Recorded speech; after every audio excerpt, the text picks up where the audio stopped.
வணக்க நண்பர்களே, சென்னையை சேர்ந்த ஒரு இளம்பெண் ஐயோ பாவம்னு சொல்லி ஒரு முதியவருக்கு பஸ்ஸில் உட்காருவதற்காக இடம் கொடுத்துருக்காங்க.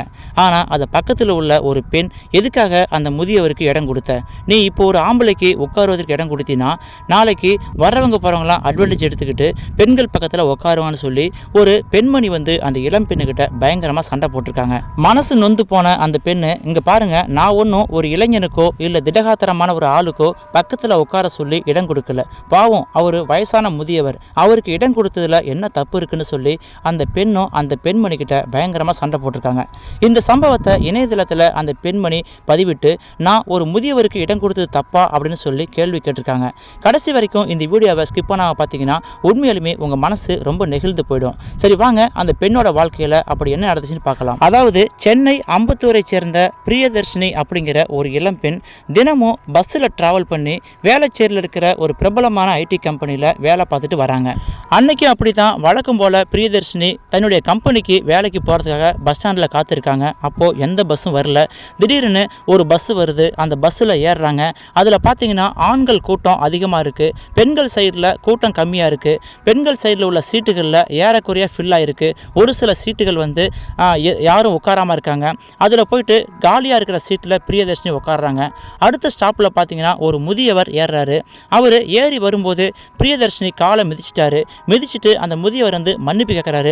மன்னிச்சிருமா, தெரியாமல் கால் போட்டுச்சுன்னு சொல்லும் பொழுது, பரவாயில்ல தாத்தா அப்படின்னு சொல்லி பிரியதர்ஷினியும் உட்காந்துருக்காங்க. நீண்ட நேரமாக அந்த முதியவர் நின்றுட்டு வரதை பார்த்து, தாத்தா என் பக்கத்தில் சீட்டு காலியாக இருக்குது, நீங்கள் உட்காருங்களேன் அப்படின்னு சொல்லும் பொழுது, இல்லைம்மா லேடி சீட்டாக இருக்குது அப்படின்னு சொல்லும் பொழுது, பரவாயில்ல தாத்தா, நீங்கள் தாத்தா மாதிரி உட்காருங்க, ஒன்றும் ப்ராப்ளம் இல்லைன்னு சொல்லி அவங்களும் தன் பக்கத்தில் உட்காருவதற்காக அந்த முதியவருக்கு இடம் தராங்க. அந்த முதியவரும் பிரியதர்ஷினியோட வேண்டுகோளை ஏற்று பிரியதர்ஷினி பக்கத்தில் உட்காந்து டிராவல் பண்ணிட்டு வராரு.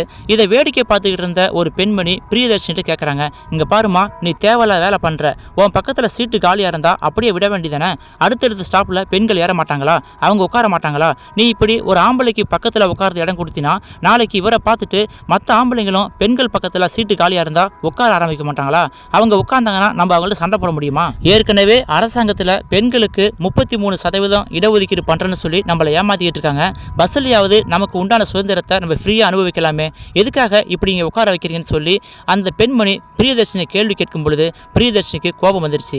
இங்கே பாருமா, நான் ஒரு வயசானவர் பாவம்னு சொல்லி பக்கத்தில் உட்கார இடம் கொடுத்தேன், நீங்கள் என்னடான்னா 33% அது இதுன்னு சொல்லி பார்லிமெண்ட் ரேஞ்சுக்கு பேசிக்கிட்டு இருக்கீங்க, இதெல்லாம் இங்கே பேசாதீங்கன்னு சொல்லி பிரியதர்ஷினியும் அந்த பெண்மணியை பயங்கரமாக முறைச்சிருக்காங்க.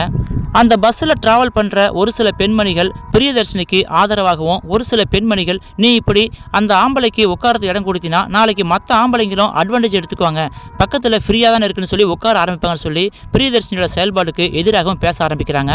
இது எல்லாம் வேடிக்கை பார்த்துக்கிட்டு இருந்த அந்த முதியவர் திடீர்னு எழுந்து, இல்லைம்மா நான் எழுந்து நின்றுக்கிறேன், ஒன்றும் பிரச்சனை இல்லைன்னு சொல்லும் பொழுது, தாத்தா நான் சொல்கிறேன் நீங்கள் உட்காருங்க, என் பக்கத்தில் தான் உட்காந்துருக்கீங்க, அவங்க பக்கத்தில் உட்கார போகிறீங்க, அவங்களுக்கு எதுக்கு கோவம் வருது அப்படின்னு சொல்லி பிரியதர்ஷினி அந்த தாத்தாவுக்காக மறுபடியும் சப்போர்ட் பண்ண ஆரம்பிக்கிறாங்க. அந்த முதியவர் நிலைமையை புரிஞ்சுக்கிட்டு எழுந்துக்கிறான்னு சொல்கிறாரு. உனக்கு என்ன, அடுத்தடுத்த ஸ்டாப்பில் பெண்கள் ஏறுவாங்க, அவங்க உங்கள் பக்கத்தில் உட்காருவாங்கன்னு சொல்லி அந்த பெண்மணி மறுபடியும் ஏதோ அந்த முதியவருக்கு இடம் கொடுக்கூடாதுன்னு சொல்லி பயங்கரமாக விதண்டாவாதம் பண்ணும் பொழுது பிரியதர்ஷினிக்கு பயங்கர கோவம் வருது. ஒரு கட்டத்தில் 2 பேரும் சண்டை பிடிக்க ஆரம்பிச்சுக்கிறாங்க.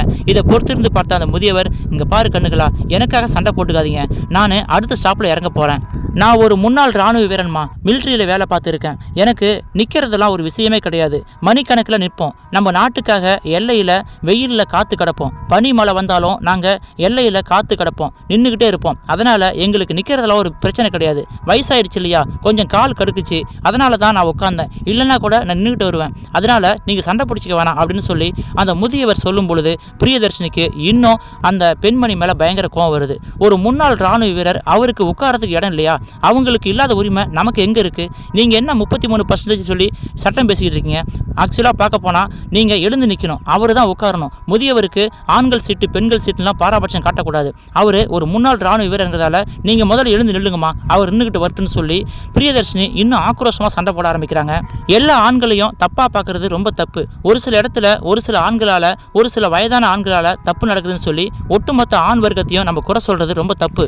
பஸ்ஸில் அதுவும் பட்ட பகலில் இத்தனை பேர் பயணிக்கும் பொழுது பக்கத்தில் உட்காந்துருக்கிற ஒரு ஆள் நம்மள்ட்ட எப்படி தப்பாக நடந்துக்குவார், அந்த தைரியத்தில் தான் நான் உட்கார வச்சேன். அதுவும் இல்லாமல் இந்த தாத்தாவை பார்த்தா எனக்கு அப்படிலாம் தோணலை. ஒரு ஆணை பார்த்த உடனே இவங்க நல்லவங்களா கெட்டவங்களா, இவங்க தப்பு பண்ணுவாங்களா தப்பு பண்ண மாட்டாங்களான்னு சொல்லி அனலைஸ் பண்ணுறதான் ஒரு பெண்ணோட புத்தி கூர்மை. அந்த புத்தி கூர்மை கூட இல்லாமல் நீங்கள் எல்லா ஆண்களையும் தப்பாக பேசுறது என்னால் ஏற்றுக்க முடியாதுன்னு சொல்லி பிரியதர்ஷினி அந்த பெண்மணியை செம்ம போட்டிருக்காங்க. இந்த சம்பவத்தை பற்றி சென்னையிலிருந்து ஒரு இளைஞர் என் மனதை கவர்ந்த இளம் பெண்ணுன்னு சொல்லி இந்த செய்தியை அவருடைய இணையதளத்தில் பகிர்ந்திருக்காரு.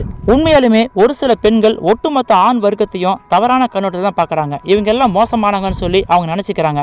ஆனால் இப்போதெல்லாம் பெண்களுக்கு எதிரான அத்துமீறல் நிறைய நடக்கிறதால அந்த பெண்களுக்கு அது போன்ற மனநிலைமை வர்றது ஒன்றும் தவறுன்னு சொல்லவும் முடியாது. ஆனால் இந்த சம்பவத்தில் பிரியதர்ஷினி சொன்ன மாதிரி ஒரு வயதான தாத்தாவுக்கு பக்கத்தில் உட்கார்றதுக்கு இடம் கொடுத்ததில் ஒன்றும் தவறு கிடையாது. அவரை பார்த்த உடனே நான் ஜட்ஜ் பண்ணிட்டேன், அவர் ரொம்ப நல்லவர்னு சொல்லி எனக்கு தோணுச்சு, அதனால தான் பக்கத்தில் உட்கார வச்சேன். ஒரு பெண்ணுக்கு ஒரு ஆணை பார்த்த உடனே அவர் தவறானவரா இல்லை சரியானவரான்னு சொல்லி நம்ம கணிக்க முடியலன்னா அப்புறம் என்ன ஒரு பெண்ணோட புத்தி கூர்மை. எல்லாரும் எல்லா இடத்துலையும் உஷாராக தான் இருக்கணும்னு சொல்லி அந்த பெண் சொல்கிறதையும் நம்ம நியாயமாக பார்க்கப்படுது. எல்லா இடத்துலையும் பெண்கள் தைரியமாகவும் விழிப்புணர்வோடு இருந்தால் யாரும் எதுவும் பண்ண முடியாதுன்னு சொல்லி பிரியதர்ஷினி தெள்ள தெளிவாக விளக்கியிருக்காங்க.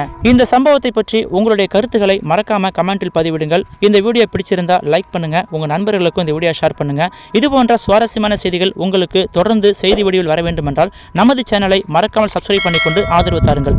மீண்டும் அடுத்தடுத்த வீடியோவில் தொடர்ந்து சந்திக்கலாம். தேங்க்யூ ஃபார் வாட்சிங்.